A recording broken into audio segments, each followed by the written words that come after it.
Why do we love NPCs so much? Maybe my favorite characters have the answer. A couple of weeks ago, I was in Las Vegas and I watched Ellie from The Last of Us win Best Character Performance at the annual DICE Awards. Well, she wasn't actually there to claim her award. Ellie is just a motion-capped version of actress Ashley Johnson, who gave an incredibly lifelike performance. Why did the Scarecrow get a promotion? All right. Because he was outstanding in his field. She's multidimensional, displays character growth, and is a pretty good shot. When I was playing The Last of Us, I found myself getting caught up and actually caring about her well-being. Some of you probably felt the same way. Are you all right? I'm trying to learn how to whistle. Which is weird, because for the majority of the game, Ellie is what we call a non-playable character, or NPC for short. If you guys would give me a gun, I could help you kill some of these NPCs are something of a hallmark for single-player games. A computer-controlled character who goes alongside you, guides you, and sometimes befriends you. But why do we form such strong bonds and real emotions with NPCs when we know they're totally fictional and don't care about us at all?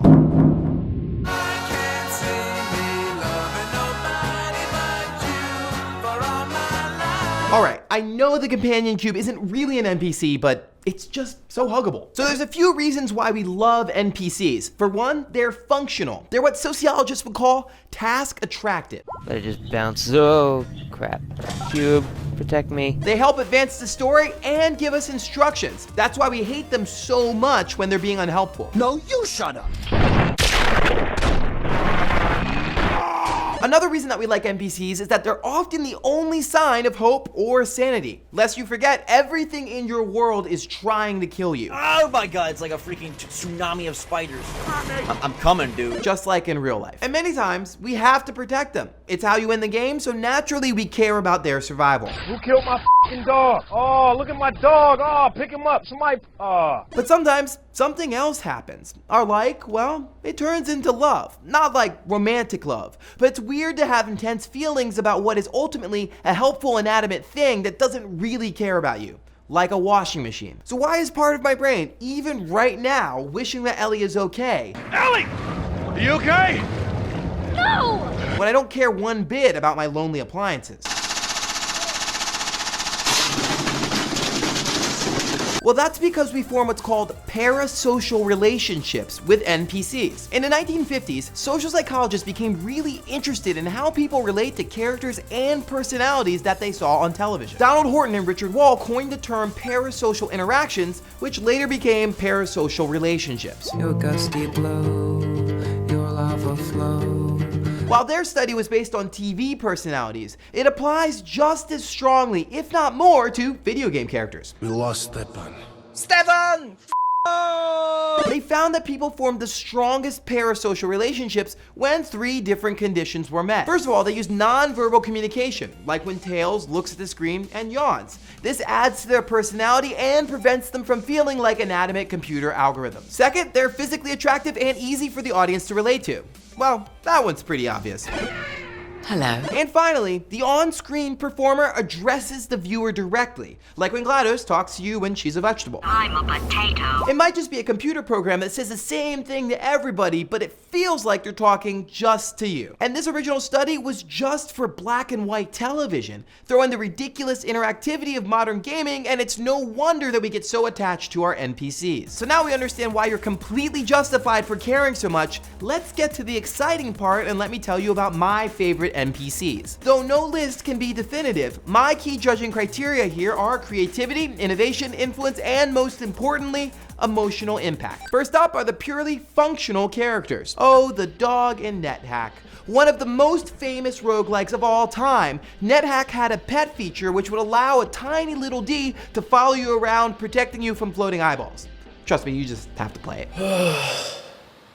Sorry, dog. Admittedly, this one is task attractive. You are a very good dog. You killed many gnomes for me. Although, the fact that dog did occasionally eat corpses added a bit of personality. Another useful NPC for me were the security bots from Bioshock 2. They made the most adorable little whirring noises, and I chose to use the handyman gene tonic that allowed me to give them names. Omar did a great job. It seemed to humanize them, so when Patches was destroyed in battle after hours of playing with him, I got a little upset. Now for this next one, I know I ragged on Navi from the Ocarina of Time a couple episodes ago for being super annoying.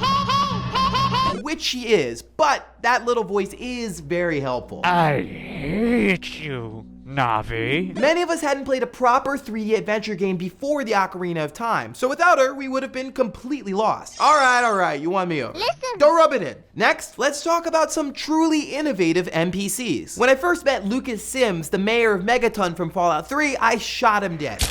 Not sure why, and I closed off like a third of the game, but hey, I didn't like how he looked at me. Oh, I never did like the look of him. Lucas was an NPC who, depending on how you treated him, drastically changed the nature of the game, which was a bold choice. While you might not think of a game's narrator as being an NPC, the narrator from the Stanley Parable clearly cares about you.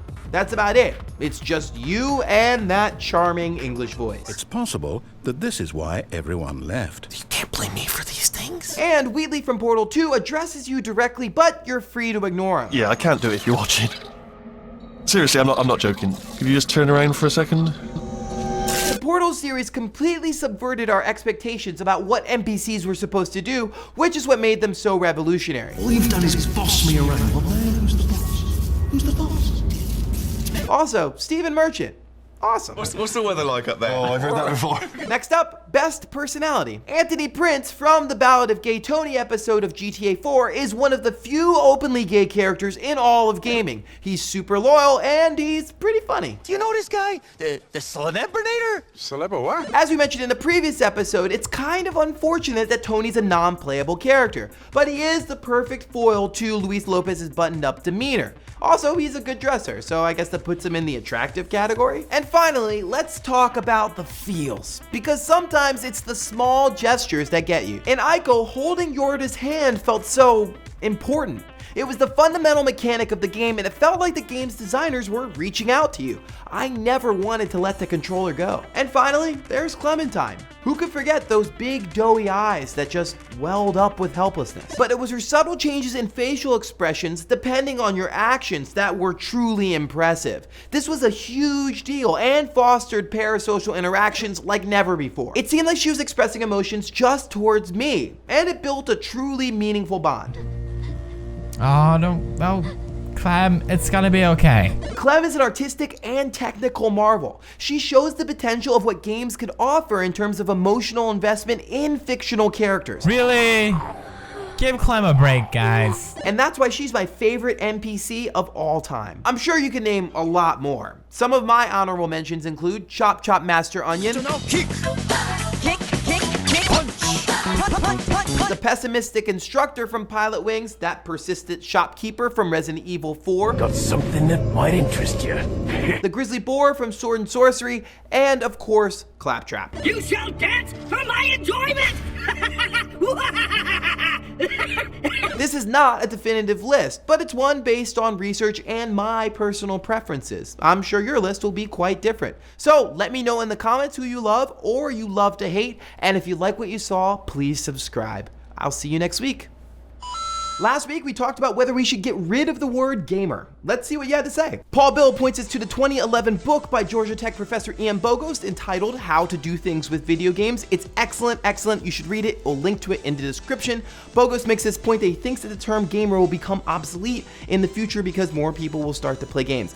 I can't wait for that to happen. We'll be so excited when we get rid of that word. To Vivo Wego, thank you so much. I also thought it was a great video, but of course I'm biased. But they also point out something that many other commenters identified as well, is that the term gamer implies active participation. So we don't have movieers or musicers the way that we have gamers, right? So when you're a gamer, it's more akin to like being a dancer because you're doing the thing itself. So that's an excellent point. Maybe the term gamer will always have a slightly different connotation from other mediums because of its interactivity, because you're doing the thing itself. Jeremy Gable is apparently writing a play about game developers, which sounds amazing. Please leave a note in the comments or hit us up on Twitter. I'd love to see what you're working on. But Jeremy asks why there isn't good art about video games. There's good music about film. There's great movies about music. Why aren't you seeing the same type of participation by other creators engaging with games as a medium? And to that, I would say, well, that's not totally true. Here in New York, we have something at the Brick Theater where they do all these different plays about video games. You might want to check that out. But you see this in other places. I mean, I guess chiptune music would be something that kind of moves in the video game oeuvre. You're seeing it a little bit in art from time to time, but certainly film has been one place where you're seeing a lot more great art about the nature of games. And in fact, Seth Rogen's production company just picked up a new film on the console wars. There's Indie Game the Movie, that new documentary about all those ET cartridges that were buried in the Nevada desert. So yeah, I think there's certainly a bright future, but I look forward to more people reflecting on games as an art form. Thomas Voth says that the term gamer is kind of like the term hacker, which is that people don't really understand it. And you could argue all day long about who a hacker is or what a hacker does, but at the end of the day, people just think of the movie Hackers, right? Big screens with code in front of it, or the operator from The Matrix or something like that. But yes, Thomas makes an excellent point that perhaps the term gamer will not be defined by gamers, but by other people outside of that community that instill values into it. And I guess that's kind of a dangerous thing, but maybe it's a good thing also. Maybe people who don't play games can notice things about gamers that maybe gamers themselves don't actually notice. Aaron Pangelanon, I'm really sorry for butchering your name, asked whether I would include Major League gamers in my definition of gamers. Back to the point I was trying to make in the video is that maybe the term gamer should imply sort of like the highest expression, someone who has a well-rounded interest. And I think it speaks to this point that we're trying to get away from this cold binary where you're either a gamer or you're not a gamer and move into this world where there's a spectrum. So maybe on that one end will be like people who cultivate deep interest in games or people who play them professionally, and on the other end is kind of like everyday hobbyists. But yeah, I would totally consider pros as being gamers. And yeah, maybe the fact that they're pro gamers implies a certain commitment to the form that not everybody else has.